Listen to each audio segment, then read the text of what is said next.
Bienvenue dans cette septième partie qui concerne nos petits effets en CSS3. Aujourd'hui, nous allons apprendre à créer cette animation. Donc on voit que notre texte est flou. Quand je passe le curseur de la souris, il redevient normal. Donc ça va être très facile. On actualise la page. On commence par saisir notre petit doctype HTML, le head, le titre, c'est CSS3 Text Effects, le body et on ferme.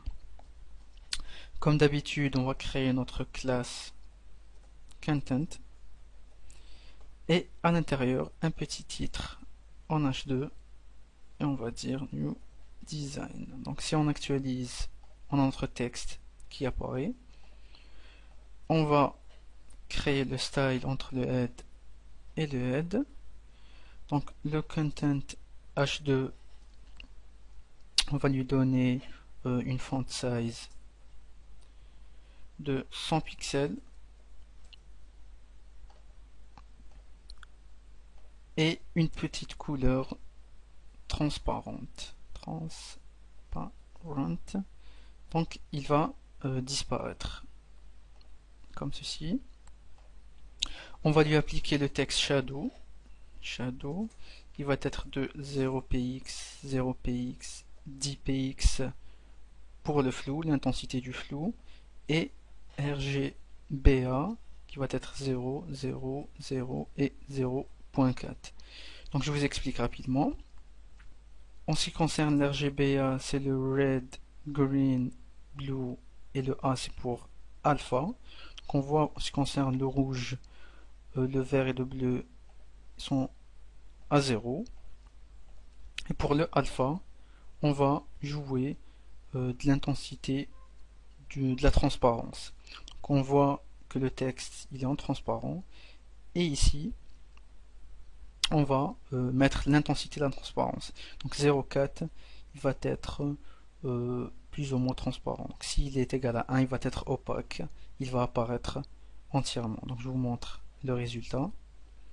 On actualise et on a ça. Donc si je mets ici à 1 et le flou à 0, le texte apparaît normalement. Donc je retourne à mes valeurs de départ. On va créer notre keyframe, donc arrobas webkit keyframes, je vais l'appeler flou. Et à 0%, j'ai envie que mon texte shadow va être égal à 0px, 0px, on va dire 8px, on va diminuer le flou, et l'RGBA sera égal à 0, 0, 0 et 0.6. Donc vous l'aurez compris, le but c'est de virer le flou. Point virgule. Arrivé à la moitié, on va dire texte shadow 0px, 0px, on va dire 4px. L'RGBA va être à 0, 0, 0 et 0.8 jusqu'à ce qu'on arrive à 100% où le texte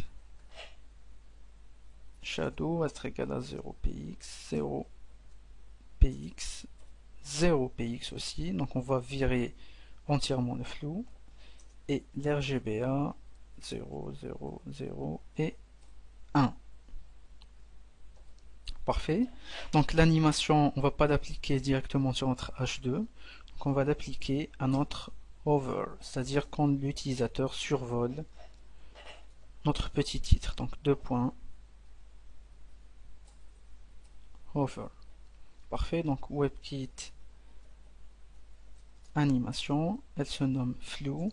La vitesse, elle va être linéaire, c'est-à-dire une vitesse constante qui va durer 1 seconde et qui va se répéter qu'une seule fois. On actualise et on a cet effet. Par contre, lorsqu'il arrive vers la fin de l'animation, donc il revient à la situation initiale, on n'a pas envie d'avoir ça, donc on va bloquer l'animation. Lorsqu'il arrive à la fin, on va dire WebKit animation fill mode va être égal à backwards. Donc il y a le backwards et le forwards. Donc backwards, il va revenir à la situation initiale, c'est-à-dire au flou, et le forwards,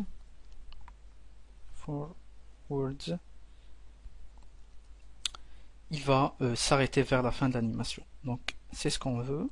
On actualise, on survole, et on a notre effet voulu. Donc c'est la fin de ce tuto. Si vous avez des commentaires, n'hésitez pas à les poster. Je vous remercie. On se voit dans le prochain épisode.